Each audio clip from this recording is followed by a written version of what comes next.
Oke kok, mungkin melihat kondisi Indonesia pasca demo kemarin yang bisa dibilang tuh hampir chaos ya kok. Mungkin kok sendiri seperti apa sih kok menanggapinya kok? Khawatir karena stabilitas negara kita ini mempengaruhi semua sektor. Perekonomian, apalagi namanya, pekerjaan, itu semua akhirnya mendapat dampak yang tidak baik gitu. Makanya pada saat kejadian kemarin apa yang saya bisa bantu sebagai ya mungkin influencer, content creator, artis atau apapun itu supaya kita bisa menjaga jangan sampai demonstrasi ini tersusupi dengan hal-hal yang bersifat anarkis, merusak, menjarah karena tujuannya kan bukan itu. Makanya tujuannya adalah untuk menyampaikan aspirasi kepada pihak DPR supaya aspirasi itu tersampaikan dengan cara yang bagus dan juga dari pihak DPR sendiri bisa menerima aspirasi itu juga dengan cara yang baik gitu. Jangan akhirnya terlalu lama, kemudian narasi-narasi yang keluar menjadi provokatif, yang akhirnya membuat salah satu pihak tuh merasa terzolimi lah perasaannya, kok kayak nggak ada empatinya gitu. Nah itu yang menjadi persoalan besar yang harusnya bisa kita redus segera mungkin. Karena pada saat itu udah mulai terjadi penjarahan, pembakaran fasilitas umum, dan juga sudah mulai ada bentrokan yang keras antara pihak aparat dan juga rakyat. Sedangkan rakyat itu sendiri kan ada yang mungkin tidak tahu menahu, yang akhirnya terprovokasi oleh beberapa pihak yang kemudian ingin membuat kericuhan, yang akhirnya ingin membenturkan antara rakyat dan polisi.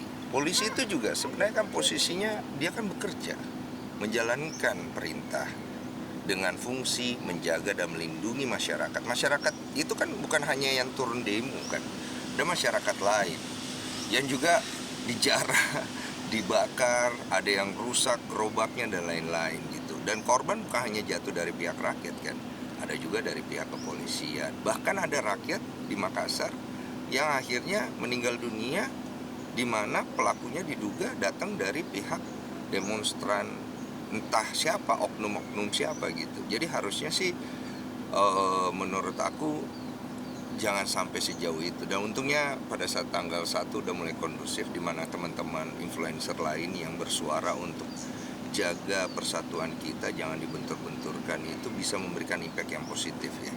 Karena sebelum tanggal 1 itu narasi di sosial media keras banget isinya, yang tidak ada bunyi perdamaiannya. Karena semua orang takut bersuara untuk berdamai kan saat itu.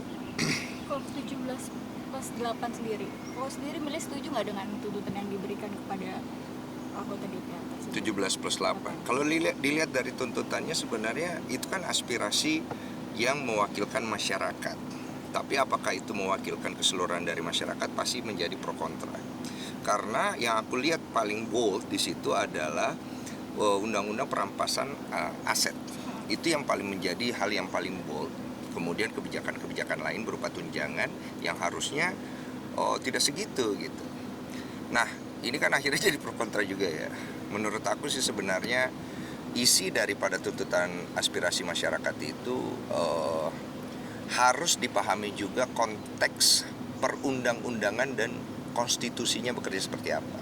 Karena kalau kita melihat secara undang-undang, apa yang menjadi aspirasi masyarakat itu tidak boleh juga diselesaikan atau diputuskan dengan melanggar undang-undang. Jadi harus ada win-win solusi antara pemerintah dan juga masyarakat yang pengen kejar setoran, tapi harus tahu juga nih perundang-undangan kita bekerja seperti apa. Supaya akhirnya apa? Tidak timbul lagi narasi-narasi negatif bahwa ya ini ya gitu. Karena yang kita cegah nih adalah jangan sampai kita dibentur-benturkan oleh keadaan dan ketidaktahuan kita, yang mana akhirnya membuat kita akhirnya ribut sendiri. Dan yang paling bahaya kalau sudah turun ke jalan kan, udah mulai kayak kemarin menjarah segala macam. Dan jangan membuat narasi-narasi yang membuat bahwa Indonesia ini wah bahaya nih Indonesia. Belum kita belum ke sana. Kalau bisa jangan ke sana. Tapi dengan banyaknya bisa dibilang tuh narasi yang begitu menyudutkan ya kok, bahkan sampai membuat adanya provokatif, pembakaran juga di beberapa fasilitas, membakar rumah beberapa anggota dewan yang termasuk public figure juga turut dijarah juga nih kok. Sempat menyayangkan gak sih kok dengan aksi tersebut kok? Ya, saya sangat menyayangkan karena itu menodai demokrasi kita, menodai aspirasi yang ingin disampaikan oleh masyarakat. Saya setuju ketika masyarakat itu marah, harus marah ketika akhirnya pihak dari yang satunya tidak berempati atau diduga mereka sama sekali tidak mau mendengarkan. Itu oke kok marah itu. Tapi kalau kemudian marah itu berubah menjadi merusak dan merugikan orang lain, itu kan arahnya sudah akhirnya tidak baik untuk pihak rakyat itu sendiri. Rakyat kan akhirnya bisa dituduh bahwa rakyat ini adalah orang-orang yang, maaf, mungkin pengen makar, mungkin pengen merusak, padahal kan masyarakat tidak begitu. Masyarakat kan tujuannya cuma pengen didengarkan, ngerti kan? Karena ada pihak-pihak yang akhirnya ikut di dalam hal ini yang bisa membuat masyarakat jadi difitnah. Masyarakat terfitnah gitu loh. Masyarakat yang murni kan nggak begitu. Demo mahasiswa, demo dengan baik. Mereka menyampaikan aspirasinya dengan baik, dan demo tuh kan ada jamnya gitu. Dan besok mereka datang lagi. Ada yang kemarin aku lihat demo sampai tengah malam. Demo sampai tengah malam oke ya. Udah mulai merusak, udah mulai ini. Jadi arahnya itu akhirnya membuat orang-orang yang dari awal, aktivis-aktivis kita, mahasiswa kita yang sudah menyuarakan dengan benar, akhirnya terfitnah. Akhirnya mereka jadi yang terzolimi, kasihan kan gitu. Padahal kan sebenarnya nggak begitu. Tapi kok sempat menanyakan gak sih nih kepada public figure, apalagi artis yang menjadi anggota dewan yang kemarin sempat kena jarah rumahnya, sempat menghubungi mereka juga gak sih kok untuk menanyakan keadaannya pasca penjaraan tersebut kok?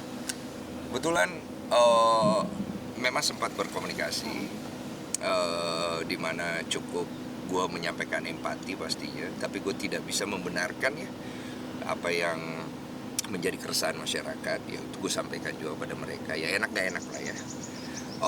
Bahkan gue sempat menyarankan supaya segera melakukan tindakan preventif, tapi saat itu memang sedang chaos. Jadi apa yang gue ambil saat itu adalah semuanya bingung. Mereka sadar dengan apa yang terjadi, tapi mereka juga bingung dengan apa yang mereka harus lakukan. Karena situasinya sangat chaos dan panik gitu. Ya, paling enggak saya bisa nunjukin empati aja. Karena biar gimana pun sedih juga lihatnya. Tapi satu sisi juga memberikan masukan. Jangan sampai terulang hal seperti ini ya, akhirnya rakyat tuh merasa bahwa kok lu gitu sih, jangan kayak gitu dong gitu. Bahkan yang saya sayangkan ada narasi-narasi hoax yang kemudian akhirnya merugikan salah satu orang DPR ya, yang mana video-video lamanya mereka di-up dikasih narasi seolah-olah video baru gitu. Makanya aku bilang ini udah chaos, nggak tahu nih mana hoax mana fakta, dan masyarakat sudah termakan, dan lu nggak bisa salahin masyarakat juga. Karena akhirnya keadaan sudah berantakan sekali. Makanya Presiden memang sudah tepat saya lihat mengeluarkan beberapa instruksi yang walaupun beberapa statement beliau menjadi pro kontra di masyarakat, tapi saya harap tindakan beliau ke depan itu bisa langsung preventif. Mendengarkan aspirasi masyarakatnya iya, dan juga melaksanakan dan melakukan tindakan-tindakan untuk mencegah jangan sampai ada chaos dan narasi-narasi provokasi berikutnya yang bisa merugikan negara. Tapi kok khawatir juga nggak sih kok? Maksudnya ketika kita bersuara nih, tapi malah kok juga dikatakan sebagai buzzer, itu khawatir juga nggak sih kok? Atau seperti apa? Itu ngeselin sih. Jadi pada saat itu kan akhirnya semua orang menjadi buzzer ya. Jadi saling tuduh gitu loh. Buzzernya ketawa, buzzer aslinya sih gue yakin ketawa sih. Jadi kita tuh jadi saling tuduh buzzer. Bahkan yang paling menyedihkan buat gua, foto-foto gua ketika gua tidak mau pakai pink hijau tuh gua pakai filter merah putih karena gua merasa merah putih adalah identitas gua, ditaruh logo PKI, terus disebar di Twitter seolah-olah gua PKI dan seolah-olah itu foto gua bikin sendiri gitu. Kan itu kan bahaya sekali. Dan menurut gua narasi-narasi seperti ini yang memecah belah masyarakat gitu loh. Bahwa stop lah kita saling menuduh diri kita atau orang lain buzzer gitu, karena itu sangat provokatif kan. Kalau memang lu menuduh, dalil itu lu harus buktikan. Jadi jangan main asal menuduh gitu. Jangan, yang aku bilang cooling down, take everything, chill dulu. Gue tahu udah panas kemarin, everybody cooling down lah gitu. Karena kita semua ini saudara, satu bangsa, satu negara, satu tanah air. Kita berbeda-beda dalam pandangan, Tapi ketika orang berbeda dalam pandangan, jangan akhirnya lu serang. Sedangkan lu satu sisi minta kebebasan untuk berpendapat kepada negara, tapi ketika lu berpendapat, rakyatnya malah menyerang yang berpendapat yang dia nggak setuju, ya nggak fair lah. Berdemokrasilah dengan baik, bermasyarakatlah dengan baik, gunakan kata-kata yang tidak provokatif supaya keadaan menjadi lebih kondusif. Kok bahkan sempat kemarin juga pada di saat podcastmu bersama dengan Bu Rieke yang sempat membahas juga terkait rumah Uya Kuya yang dijarap, padahal itu rumah ada sebelum beliau masuk anggota dewan. Gimana nih kok mungkin? Ya itu info yang aku dapat. Memang Mas Uya itu kan udah di dunia entertain lama. Dia udah punya rumah itu sebelum beliau masuk ke keanggotaan di DPR.